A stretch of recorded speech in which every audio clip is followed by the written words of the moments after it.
Ichiran is a popular Japanese restaurant chain known for its unique dining experience and delicious tonkatsu or pork bone broth ramen. So, i-capture natin yung eating experience natin dito sa Ichiran in Tenjin, Japan. So, to order, you need to go first dun sa machine. Kailangan mo muna maglagay ng pera dun sa machine nila and then choose what kind of ramen you want.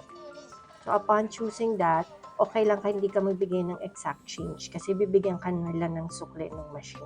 Get your receipt kasi ipapakita mo yung receipt doon sa waitress nila.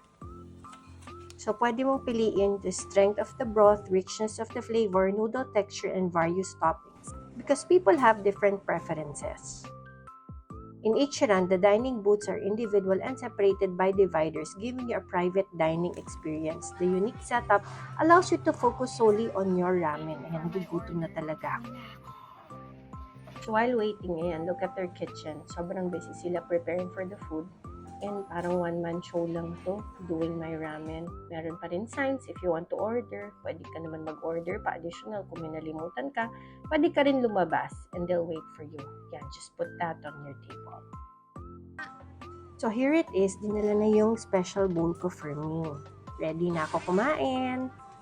Ayan, before eating, tingnan ko yung mga katabi ko. Busy sila kumakain ng sariling ramen. Wala mo nang pansinan, just enjoy your ramen because this is a definitely unique experience. Syempre, to capture the moment, selfie-selfie muna. So if you look at my order, hindi siya masyadong thick, hindi rin siya masyadong thin, tama lang. So ayan, waiting for my first slurp and nung tinikman ko naman siya, tama lang, hindi naman sobrang nakakapaso. Enjoy naman ako sa ramen ko. Ayan, yung aking noodles, talagang satisfying siya. Medyo gutom na ako kasi late lunch na kami.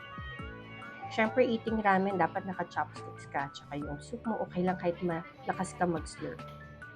The Ichiran ramen is not just ramen, but it's really a perfect dining experience to enjoy yourself of what Japan can give you.